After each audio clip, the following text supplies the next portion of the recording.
Mga master, okay lang bang? Huwag niyong skip ang mga ads sa aking mga video kung okay lang mga master. Salamat sa solid na suporta po. Yon, what's up mga masters? Nandito na naman tayo sa panibagong araw, panibagong kabanata na naman ang pagsasama-samahan natin ngayon guys.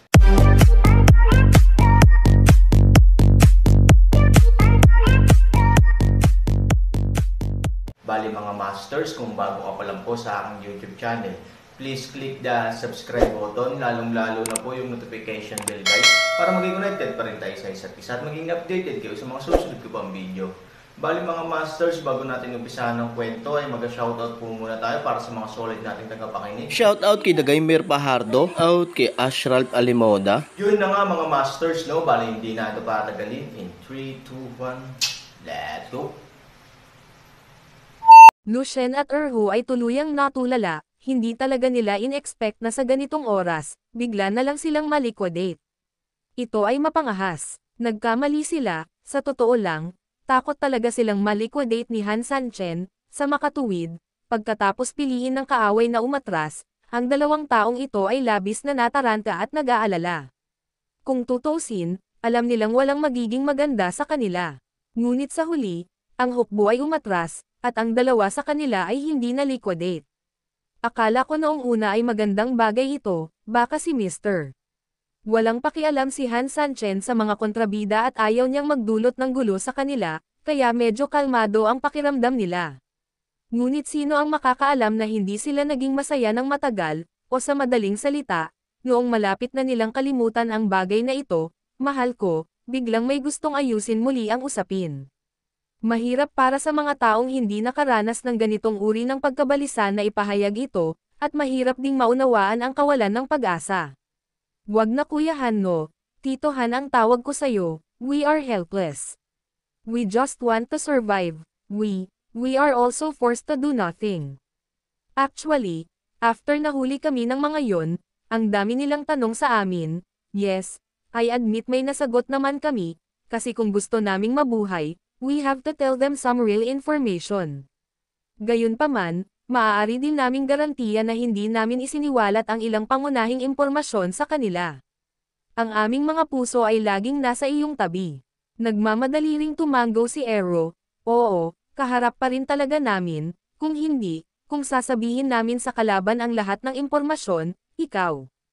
Pagkarinig sa paliwanag ng dalawang tao, gusto talagang tumawa ni Han Sanchen saglit. Kapag sinabi mo ito, medyo naaawa ako sa iyo, ngumiti si Han Sanchen at sinabing, napakalaking sakripisyo ang ginawa mo para protektahan kami, sayang. Awkward na ngumiti si Lucien at pilit na tinatago ang kanyang mga kasinungalingan, haha, lahat tayo ay dumaan sa paghihirap, tayo, may etika pa rin tayo.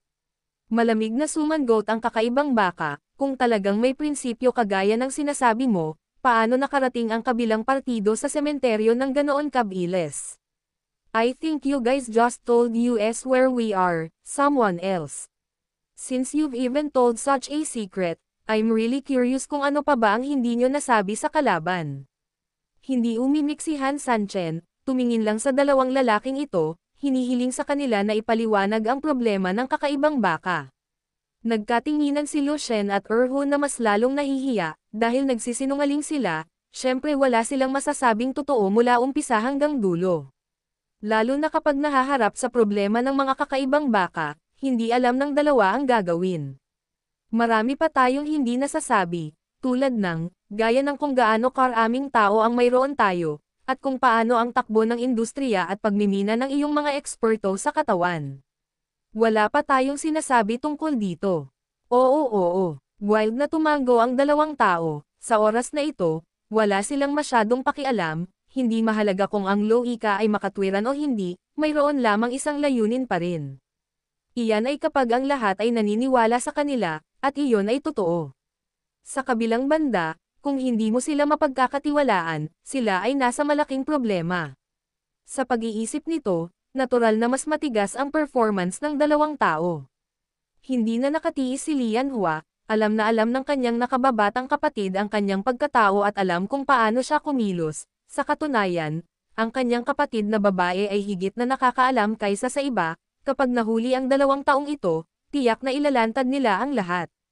Ang hindi nila sinabi ay hindi dahil sa ayaw nilang sabihin, pero sa totoo lang hindi nila alam, tutal kahit.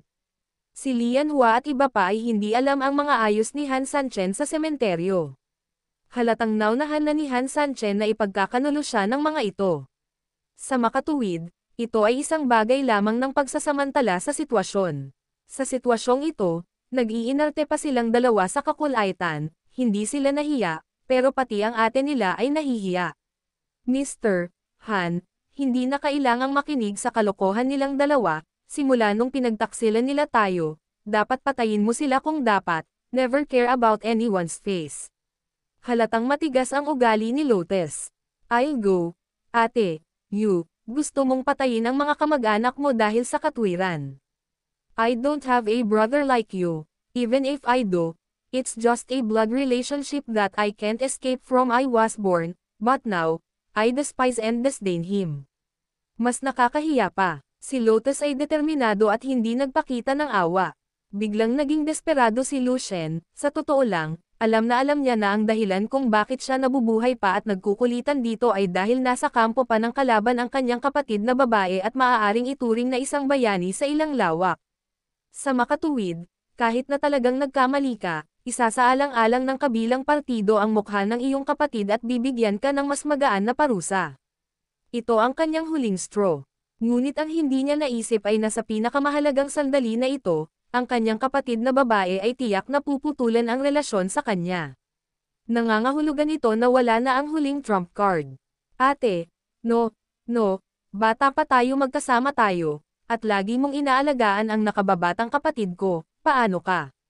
Oo Ate Lian Hua, hindi, ikaw, maawa ka lang sa amin.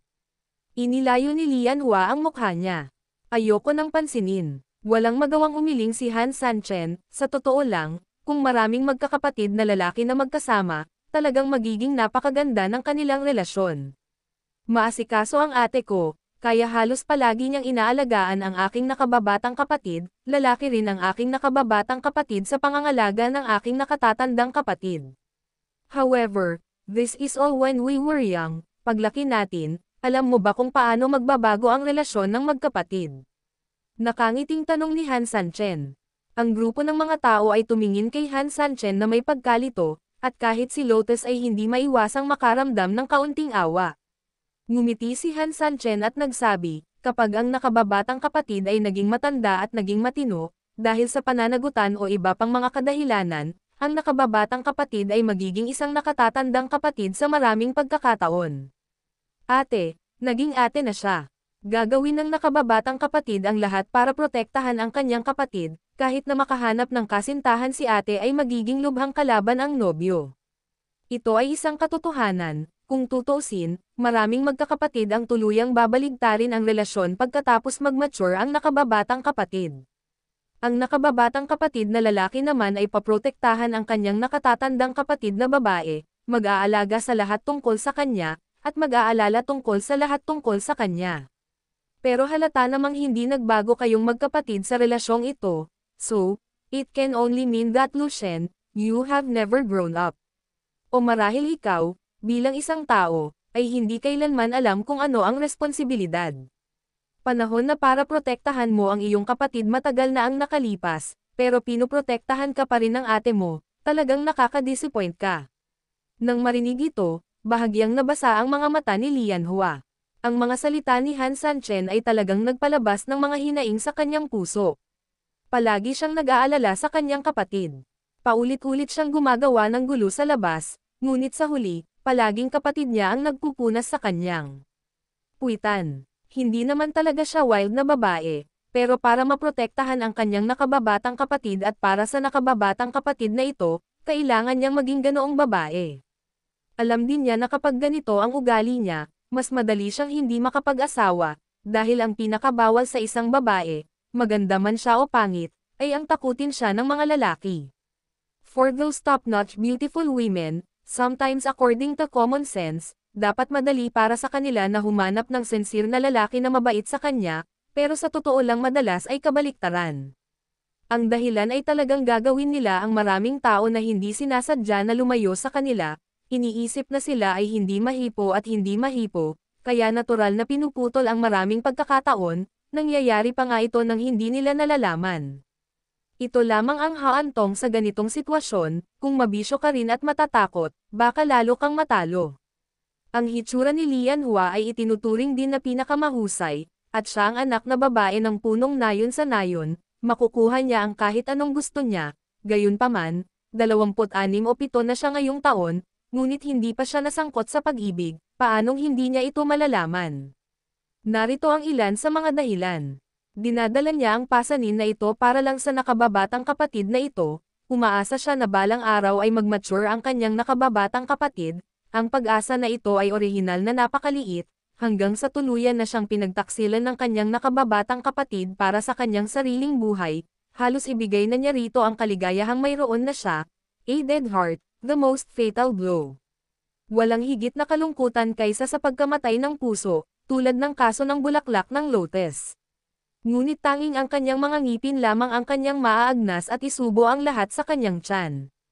Ngayon, biglang binanggit ni Han Sanchen ang mga bagay na ito, sa isang tiyak na lawak, bigla nitong hinawakan ang pinakamalambot na lugar sa kaibuturan ng kanyang puso, ang pakiramdam na nagtiis ng maraming taon at sa wakas ay nakakakuha ng pagkakataong magbulalas ay napaluha siya. Mr. Han, don't mention this anymore, in fact, alam na alam ko na mahihirapan akong lumaki ang kapatid ko, buti na lang pinilit kong paniwalaan ang mga bagay na ito. Patayin. Inalis ni Lotus ang kanyang ulo. Matapos marinig na sinabi ni Lianhua na patayin sila, Lu Shen at Erhu ay lubos na nataranta. No, ate, no, I don't want to die, I am the only male in our family. Mr. Han, we were wrong, hindi, Tito Han, please spare our lives, mabangis ding yumoko si Erhu.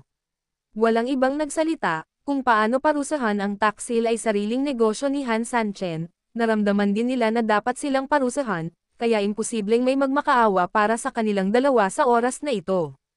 Hindi agad nakapagdesisyon si Han Sanchen, ngunit tahimik na tumingin sa dalawang tao, sa wakas, dahan-dahan siyang nagsalita.